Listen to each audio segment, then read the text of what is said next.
จันเตสัสสะปวัตุเตสยามังคารานิมาราติเลสามัคคิโยสิกสะปะรังกิโพ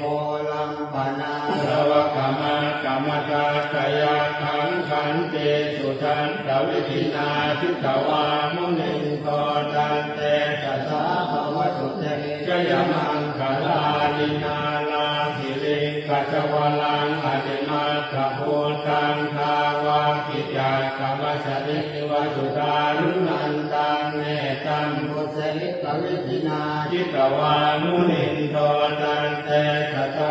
เทียบถวายก่อนเป็นเมียนเราจะถวายพระเขาเนาะเป็นสิบห้าเฮ็ดครับเป็นสิบห้าเฮ็ดบ่ได้จะฟ้องเป็นสิบห้าเฮ็ดเฮ็ดบ่ถือมันก็สิบอกเขาถวายเทียนถวาย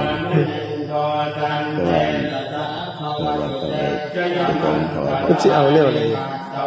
แล้วพวกเขามันจะเป็นพวกทางนั้นให้ถวายมันไม่หนักติดก็ต้องถวายทุกสิ่งทุกอย่างแล้วก่อนนี่เนาะจังฉันเนาะครับจะถวายพวกเขาแบบ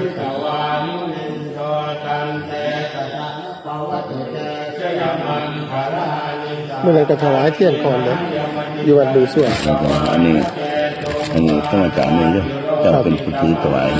ตอนนี้เขาคนกลางอันนี้เขาคนร่วม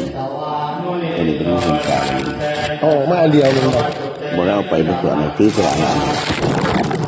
อันนี้ให้ถือแบบตอนนี้คือนี่แหละผู้อินผู้อันนี้ให้ผมถือกับของอาจารย์มีขาไปเป็น2,000คนละพันอาจารย์คือว่าถวายเทียนดีกว่า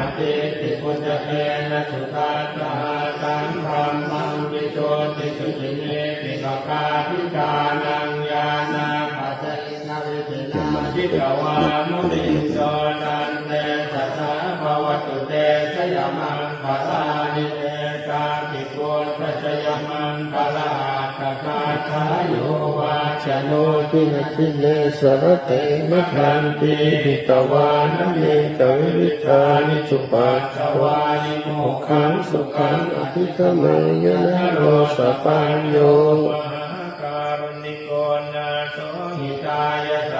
ปาลินังโพเรตวาการณิสัพพะสัตโตสัมโพธิโมตนังเอเตนะสัจจวัชเชนะโหตุเตชยมังคลังชยันโตโพธิยามูเลสัพยานังนันเทวัตโนเอวังตวังวิชโยหัวหิชยาสุชยมังคะเลอปราชิตปันนังเยสีเสปทานิโกคะเลอภิเสเกสะปะโพธานังกัคขปัตโต